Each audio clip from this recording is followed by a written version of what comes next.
once I had faith, reminisce on past days. Now my question, am I nothing but a trapped slave? Lead of anguish, systematically they slash grace in the book of life. Are we staring at the last page? Mad and conscious lapse, piling layers of separation. Feared our own people, scared to step the pavement. The method systematic, at first is education. Imprint the worldview, no better way to train them. Shaping human thoughts, slashing in at any cost. Part tool the television, that small hypnotic box. A mask of truth, but who supports the news reports? Monopolize reality, watch your worldview distort. Adverts manipulation, alters your perception. A mind is sought for gain in such a force of weapon. Rapid in disguise and call it modern cultures. Corporations culprits, builders con their vultures. It simply is repulsive, what a lack of backbone. Man deceiving fellow man, just pursuing cash flow. Who has greater virtue? Nowadays it's animals, the purity of nature, and life that's not mechanical. With cogs in the wheel or ghosts in the machine, either living in corruption or developing a scheme. After that is tribulation, collapsing the economy. Hard remaining conscious, every day it bothers me. Tough to have a choice, we survive or we can live.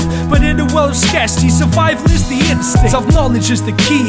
Remember life is precious, the single road to freedom, transcending to the yes. Last page, there cannot be such a thing. For every loss there will be more to gain. There are tides, those alive must endure the waves. Those who died therefore are saved, balance is maintained. The pendulum sways on one side, there may be forces extending its state, but there will be eventual change. Its hold on its position will shake like the surface of the earth when it suffers a sudden shift in its place. Nature will always redistribute its weight.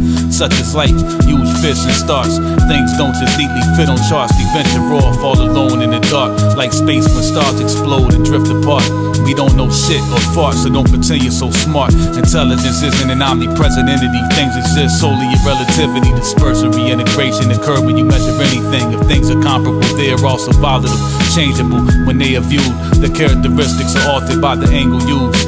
Perspective manipulates the truth. Focus on an object, close your eyes, open one at a time. It will shift to the side. Now given the same object, how would you expect billions of people to visualize? The sad thing is to most people this isn't a surprise, but sadder is those who choose to go on pretending they're blind. Out of sight, out of mind. But light doesn't just die out, it shines. Photons travel wide and far beyond our time. Light moves at phenomenal speed. Galaxies can be traveled across in a week. Perhaps the stubborn just take longer to reach. The world is more than all that you think. Your thoughts aren't even part of a piece. They're infinitesimal, they're as small as can be. There is so much more. Fuck me, it needs to be us more. But what for? You wanna be human and nothing more. Until we evolve, we'll be apart where we're doomed to stay. We need evolution to communicate, and our separation isn't due to hate. It's the result of far more stupid things. It's because people find it too hard to use their brains. It's because to survive is to adapt, and you refuse to change. Rules exist, rules are not to be made. That's science, don't be an idiot, use your brain. Rules are only invented to be used in games. The human population needs to lose some weight. We need to build more cemeteries and use the graves. But removing the problem won't necessarily remove the pain.